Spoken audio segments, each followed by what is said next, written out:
amados. E eu gostaria, antes de encerrarmos o culto, ministrarmos aqui, ou voltasse, gostaria que você abrisse novamente no Evangelho de João. O Evangelho de João, nós lemos no começo, João, capítulo 18. Abra novamente a sua Bíblia. Aliás, 18 não, irmãos, desculpa. Capítulo 20. Nós lemos o verso 1 até o versículo, capítulo 20, até o versículo 18. Eu quero aí dar ênfase às palavras de Jesus. Versículo 15 até o verso 17. Vamos ler? Todos estão comigo?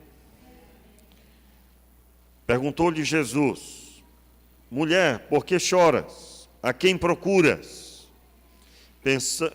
Pensando tratar-se do jardineiro, ela respondeu: Senhor, se tu o levaste, diz-me onde o puseste, eu irei buscar.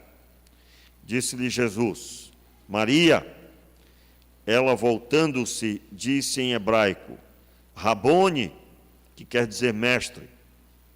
Disse-lhe Jesus: não me detenhas, pois ainda não voltei ao Pai.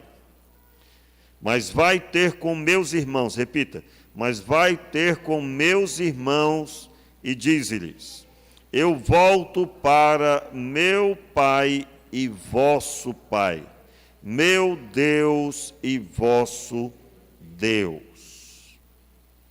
Maria Madalena foi e o anunciou aos discípulos. Viu o Senhor e contou o que ele lhe dissera. Meu Pai, nos abençoe nesta hora com a tua palavra.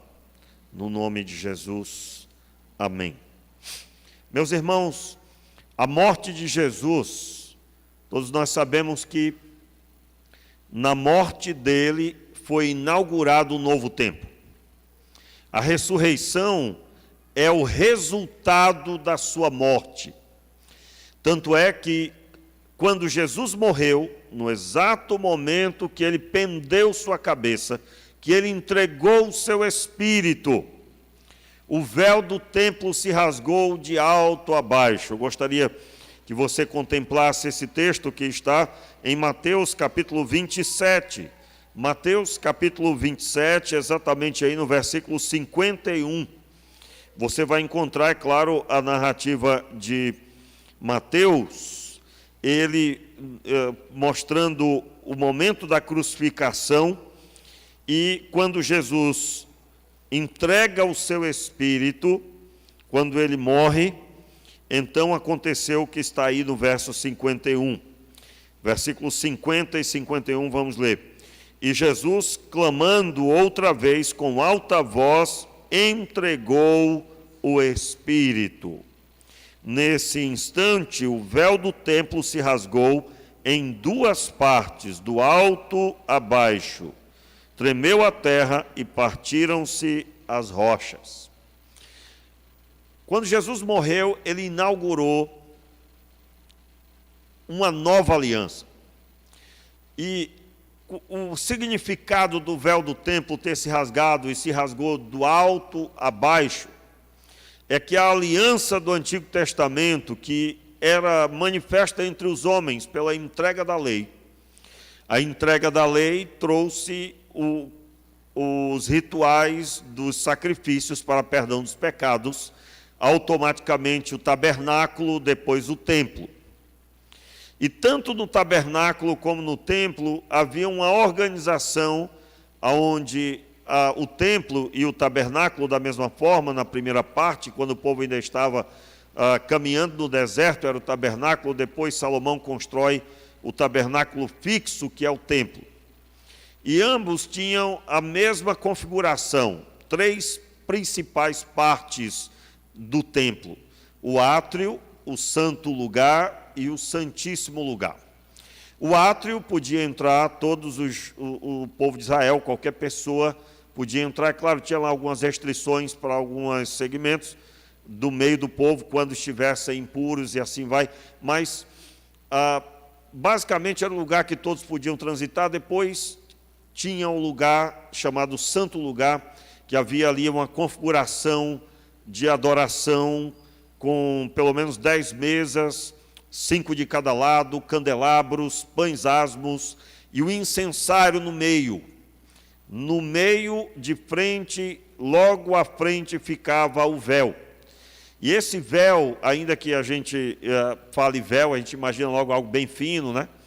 Mas você vai encontrar que no período bíblico, o período do tabernáculo, por exemplo, era bem grosso esse véu. E também, é claro, depois no templo. Uma grossura semelhante a um tapete grosso. E esse véu separava o santo lugar do Santíssimo Lugar. No Santíssimo Lugar ficava a Arca da Aliança, aonde simbolizava a presença de Deus, e somente podia entrar alguém ali uma vez por ano, no dia da expiação anual, e era o sumo sacerdote, o sacerdote principal que entrava. Aquele local representava a presença de Deus. É claro, é a pergunta que todo mundo sempre faz, principalmente os novos na fé: por que era assim, né? Por que era desse jeito? O que Deus estava ensinando ao povo de Israel e automaticamente às nações, que estar na presença de Deus é algo precioso, que não é para todas as pessoas de qualquer jeito. É para todas as pessoas, mas não pode ser de qualquer jeito. Portanto, havia o sumo sacerdote devidamente preparado, ele não podia entrar lá sem ter sacrificado pela própria vida, pelos seus próprios pecados, e então ele se apresentava para pedir pelos pecados do povo. E depois do sacrifício anual, sacrifício de expiação anual, onde o povo, uma vez por ano, ia para esse dia, para Jerusalém, no caso, no templo, no santuário já construído, então ele entrava representando todo o povo que havia se arrependido de seus pecados. Isso foi entregue para deixar claro que a presença de Deus é algo santo. E o Senhor propagou essa mensagem por todas as gerações, por todo o tempo. Todos ouviam falar do povo de Israel e do Deus Todo-Poderoso se manifestara em suas vidas. Então, o Senhor prometeu que enviaria o seu Filho. E o seu Filho era o templo agora, o lugar de adoração de Deus, aonde ele se apresenta para fazer parte agora da história, e a história das nossas vidas para aqueles que creem. Nós vemos que quando ele morreu, o véu se partiu, Deus mesmo rasgou o véu. Eu quero deixar claro que quem mandou colocar o véu foi Deus. E agora quem retira o véu é o próprio Deus. Tanto é que o texto diz: rasgou-se do alto abaixo. Do alto abaixo. Quando nós lemos sobre isso, nós precisamos compreender, e eu gostaria que você abrisse aí a sua Bíblia, no texto de Hebreus, capítulo 10.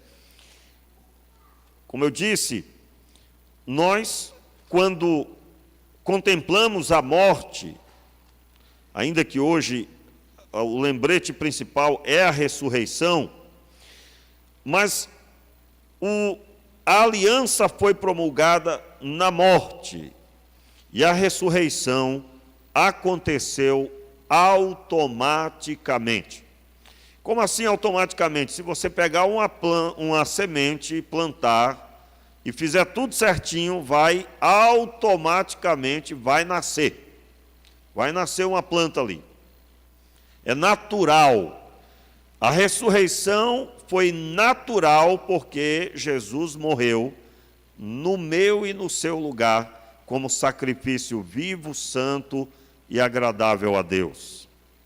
Deus mesmo providenciou o preço a ser pago e foi a entrega do seu próprio Filho por nós.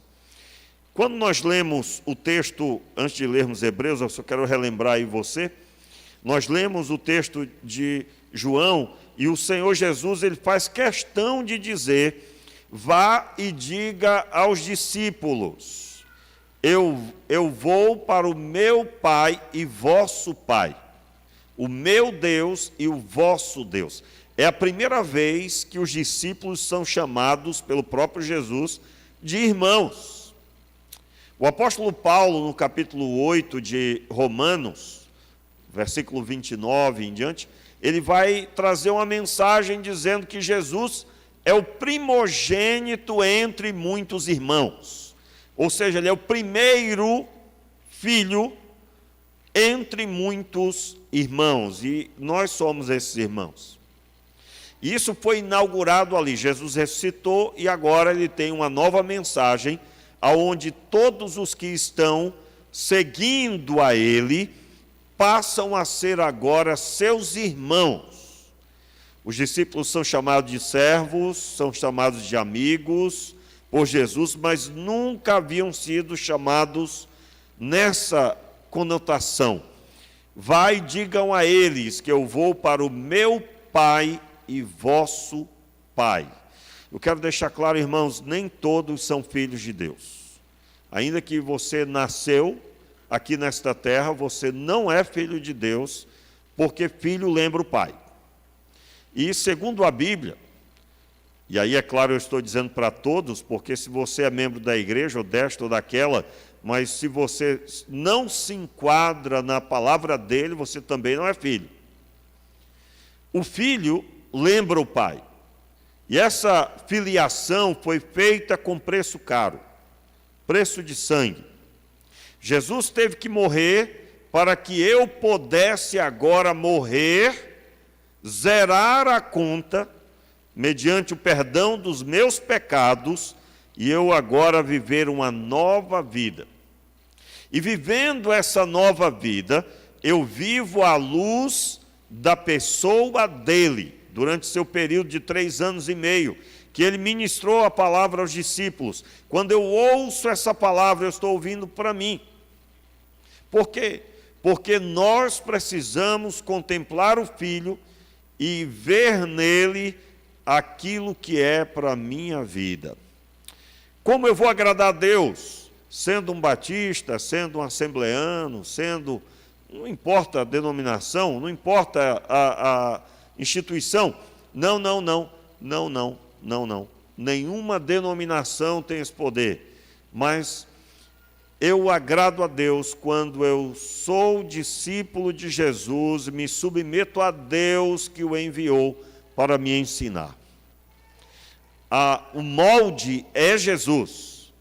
Então ele, quando veio, ele realizou toda esta obra que aqui estamos narrando, estamos falando, para que eu pudesse também ter vida. E então, assim como ele morreu, eu também morri, quando então entendi por ele mesmo, pela sua própria palavra, que os meus pecados me mataram. Eu estou morto nos meus pecados, e ele então me deu vida. Ele me tirou das trevas, me transportou para a luz, aonde ele está. Isso não é pela força do meu braço, mas pela força do braço do Senhor.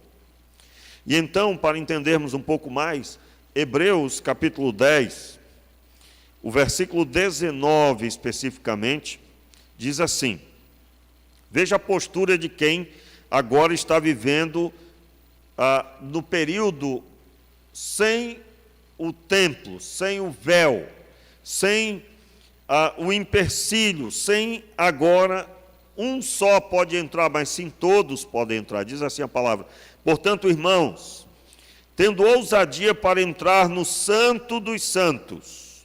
Veja, o escritor de Hebreus, ele usa a linguagem do templo para falar sobre o lugar santo, sobre o Santo dos Santos, que na verdade é a presença de Deus. Que diz assim então: portanto, irmãos, tendo ousadia para entrar no Santo dos Santos, pelo sangue de Jesus, pelo novo e vivo caminho que ele nos consagrou, pelo véu, isto é, pelo seu corpo. E tendo grande sacerdote sobre a casa de Deus, cheguemo-nos com verdadeiro coração, em plena certeza de fé, tendo o coração purificado da má consciência e o corpo lavado com água limpa. Entenda, o que o texto está dizendo é que foi feito um novo caminho, aquele caminho da aliança antiga, da lei, ele se esvaiu. E esse novo caminho é a pessoa de Jesus. Ele mesmo declarou: eu sou o caminho, a verdade e a vida. E então, ele nos convida agora a entrar. Essa entrada é para todos. Meus irmãos, o que é que nós recebemos com a ressurreição? Recebemos acesso, recebemos paternidade, recebemos inúmeros benefícios que o Pai nos deu. Entenda, o texto segue dizendo: cheguemo-nos com verdadeiro coração, com plena certeza de fé, tendo o coração purificado da má consciência e o corpo lavado em água limpa. Em água limpa. É claro que aqui o escritor de Hebreus está fazendo alusão do que acontecia na época do sacerdote para entrar no Santo dos Santos. Primeiro sacrificava, depois se lavava as mãos e os pés, simbolicamente lavava-se numa pia na entrada do templo. Você imagina aí um grande castiçal com a torneira na altura da cintura e uma torneira mais perto do chão, onde se lavava as mãos, e na torneira de baixo lavava-se os pés, simbolizando: eu estou purificado. Mais tarde, no Novo Testamento, Jesus vai declarar em João 17 que os discípulos estão limpos pela palavra que ele nos deu, que ele deu aos discípulos. Os discípulos estão limpos pela palavra.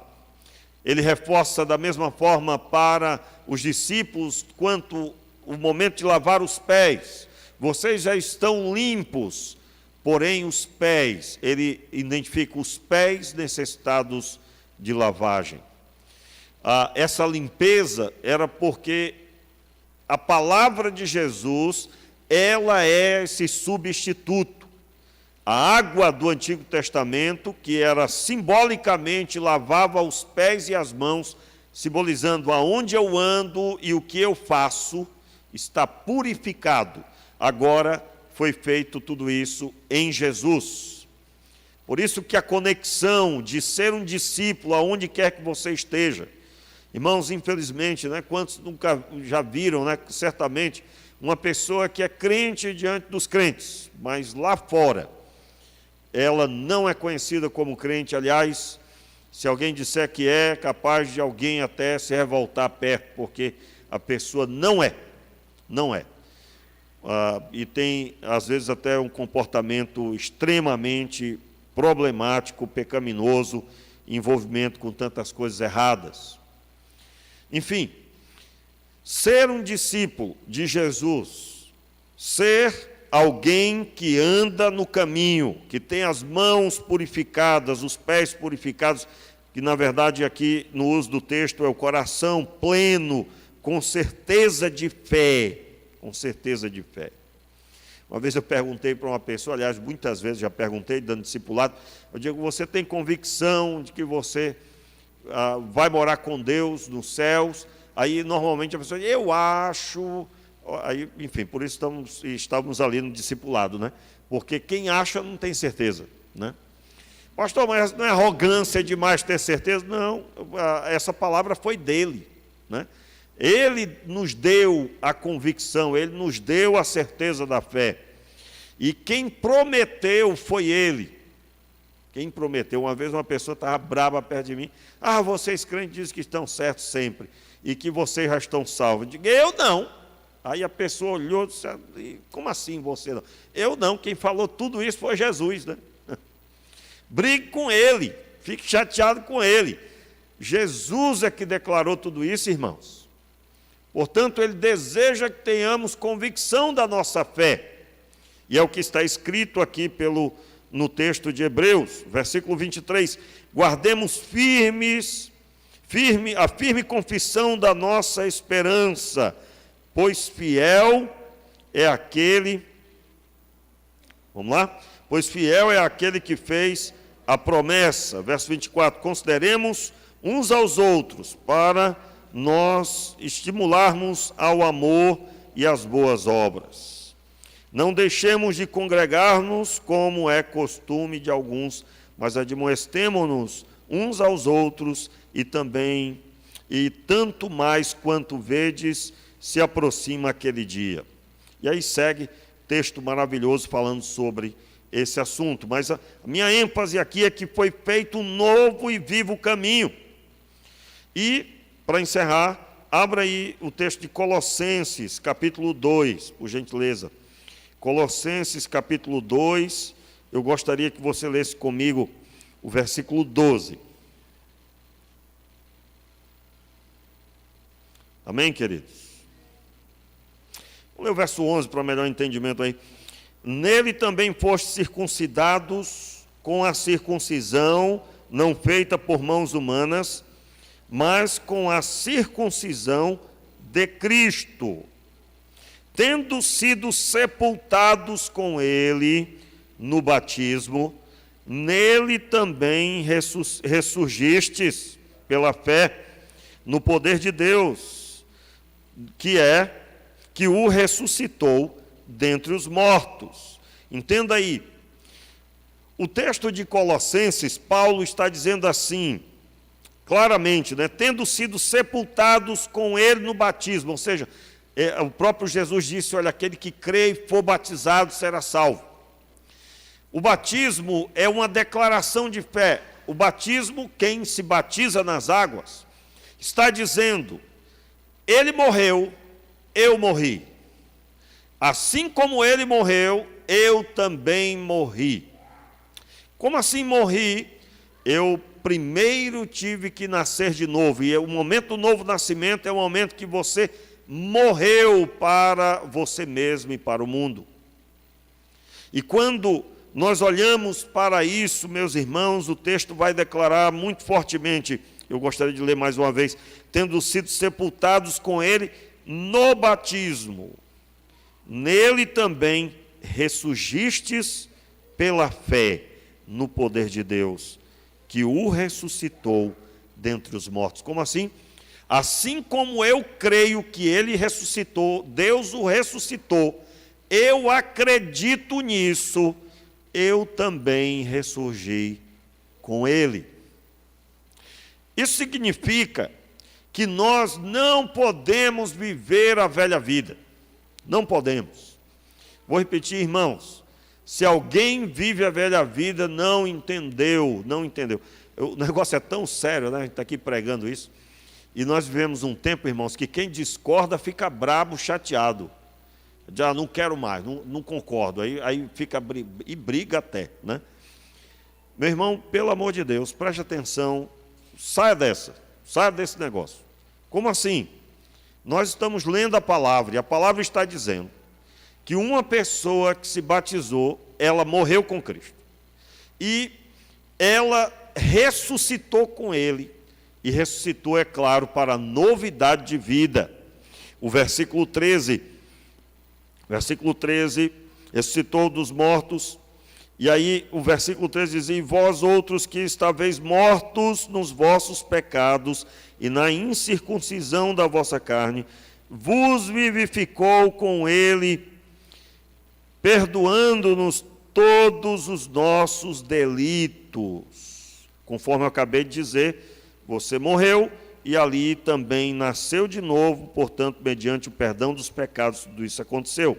Verso 14, havendo riscado o escrito de dívida que havia contra nós nas suas ordenanças, o qual nos era contrário, tirou do meio de nós, encravando-o na cruz. Veja o poder do que Jesus fez. Jesus recebeu o escrito de dívida que era para mim e para você. Irmãos, esse escrito de dívida, quero deixar claro, é muito forte isso, quando Jesus morreu, Deus descarregou sobre ele o que eu e você merecia. Quando você lê a tristeza, a dor que Jesus passou, não se esqueça, tudo aquilo era para mim e para você. E quem foi que descarregou tudo aquilo? O próprio Deus, que tem todo o poder. Ele colocou ali o seu filho, ele deu o seu filho, e ele contemplou o seu filho assumir o que eu e você merecia. Nós merecíamos a cruz, as bofetadas, os xingamentos, os enganos, as mentiras, Judas ter o mais próximo, né, que os discípulos eram mais próximos, ter vendido. Nós merecíamos ter ouvido as pessoas de forma inadequada, dizendo, crucifica-o. Sim, tudo aquilo era para nós. Mas ele assumiu. Portanto, irmãos, uma das coisas que eu sempre digo aqui, olha, meu irmão, não tem como alguém dizer, Deus não está nem aí para nós. Pelo contrário, Ele está completamente voltado para nos abençoar e nos fazer segundo a sua vontade. A prova é que Ele deu tudo o que Ele tinha, o seu Filho. E a palavra de Deus, então, ainda em Colossenses, ele declara assim no capítulo 3, e eu encerro, capítulo 3, verso 1. Ouvindo a sua voz, gostaria que você lesse. Portanto, se fostes ressuscitados com Cristo, buscai as coisas que são de cima, onde Cristo está assentado à destra de Deus. Verso 2. Pensai nas coisas que são de cima, não nas que são da terra, pois morrestes e a vossa vida está oculta com Cristo em Deus. Meus irmãos, se você crê nessa palavra, eu creio que você crê, você precisa viver essa nova vida. Se você se converteu, mas você tem as mesmas práticas, ou uma delas, e você vive bem com isso, a Bíblia diz que você deve ter no seu cotidiano as coisas lá de cima. Você deve se envolver com as coisas do céu. Como seria isso? Eu quero deixar claro, meus queridos, que Cristo, quando subiu, Atos dos Apóstolos, capítulo 1, declara, ele subiu. E quando ele subiu, os discípulos ficaram olhando, os dois anjos olharam para os discípulos e disseram, que estáis aí olhando para ele? Esse Jesus que subiu, da mesma forma voltará. Portanto, eu, como alguém que morreu com ele, quando criei, e ressuscitei com ele, quando me entreguei, eu agora preciso andar em novidade de vida. O que é a novidade de vida? A vida de Jesus em mim, conforme o próprio Paulo declarou. A vida que eu vivo agora, vivo-a na fé do Filho de Deus, que me amou e se entregou por mim.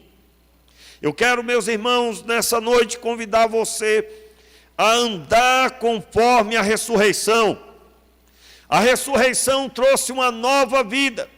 A ressurreição trouxe um novo nome, você é um cristão. A ressurreição trouxe a você uma nova aliança. Nesta aliança todos têm acesso ao Santo dos Santos, à presença de Deus. Portanto, se você está aqui, não tem lido a Bíblia, não tem orado, não tem consagrado sua vida, resolva isso. Porque foi feito um caminho que precisa ser usado. O caminho precisa ser utilizado. Outras pessoas precisam ver Deus manifesto na sua vida. Quero deixar claro, irmãos, o nosso Deus não resolverá aquilo que nós temos que resolver. Deus não vai pegar a sua Bíblia e ler por você. Deus não vai se ajoelhar por você. Ele espera de você tudo isso. E a parte que você não conseguirá, que é entender quando lê, Ele, pelo Espírito de Deus, te conduzirá ao entendimento. Ele responderá às suas orações. Ele se manifestará te dando direção. Ele já proveu todas as coisas. Utilize o novo e vivo caminho. Mas principalmente, Você deve pensar as coisas que são do alto. Portanto, se fostes ressuscitados com Cristo, buscai as coisas que são de cima. Quantos foram ressuscitados com Cristo aí? Diga glória a Deus. O Senhor está dizendo: busquem as coisas lá de cima, onde Cristo está assentado à destra de Deus. Pastor, eu vou ficar agora pensando só nas coisas do céu? Eu tenho que trabalhar, pastor, eu tenho que fazer minhas coisas, não estou entendendo, o senhor quer que viva alienado?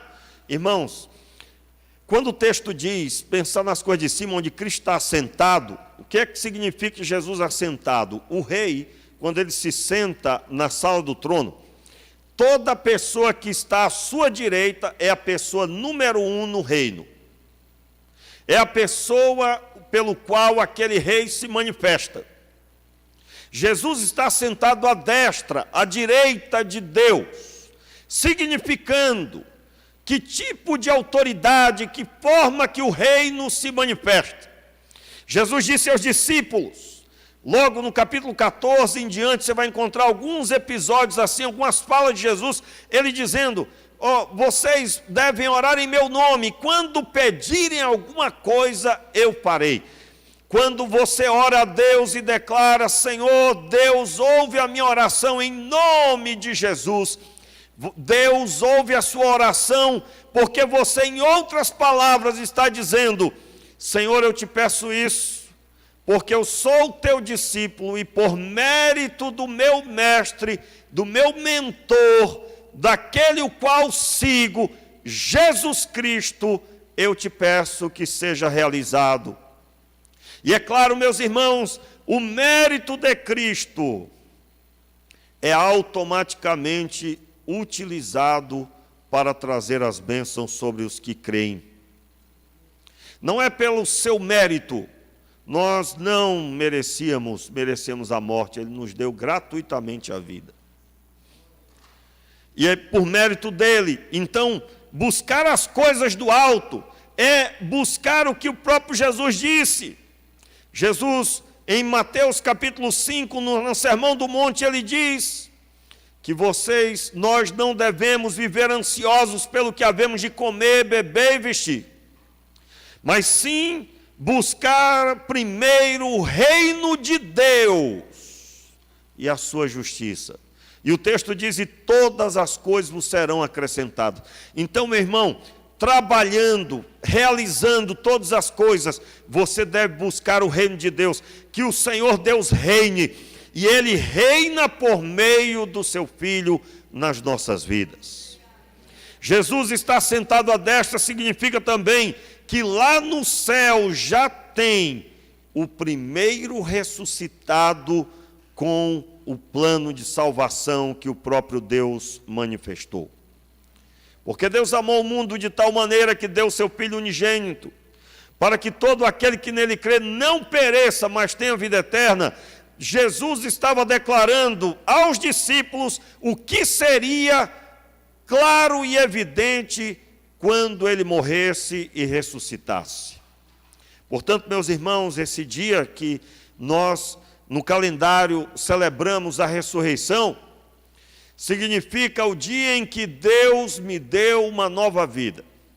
Significa o dia em que eu recebi acesso ao Pai. Significa o dia que eu agora posso ter um coração pleno por causa desse resgate.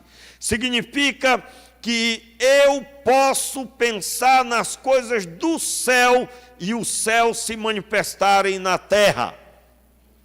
Quando você busca a Deus, o reino de Deus, as coisas de cima, você está obedecendo a um chamado de Deus. Na oração do Pai Nosso, há um chamado ali, que a vontade de Deus seja feita aqui na terra, como é feita no céu. Quando que isso acontece? A cada um que se converte, a cada um que se entrega, a cada um que chama para a sua casa a presença de Deus. Está parecendo a terra mais com o céu. Pastor, está piorando, né? Está piorando. Meu irmão, você vai ver apenas uma diferença, né? quem vive bem não é tão divulgado como quem vive mal. Não é assim. As pessoas que vivem mal se divulgam muito, e as pessoas que vivem bem não se divulgam mesmo. Como assim? No jornal você não vai ver que há pelo menos 40 milhões de trabalhadores. 40 milhões. Veja como é que é a mente do ser humano. Está lá uma pessoa chorando a morte de sua vozinha. A vozinha tinha acabado de completar 101 anos. E a pessoa chora desesperadamente. Quem nunca viu, né, uma coisa assim? Eu disse aqui outro dia que nós temos que mudar. Nós servimos a Deus. Nós temos que mudar isso. Nós, claro, vamos sofrer porque nós somos pessoas que amamos aquela pessoa que partiu.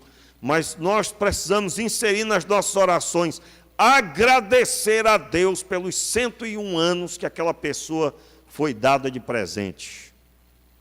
Eu nunca vi isso acontecer, irmãos. E se vi, foram tão poucos que eu não me lembro.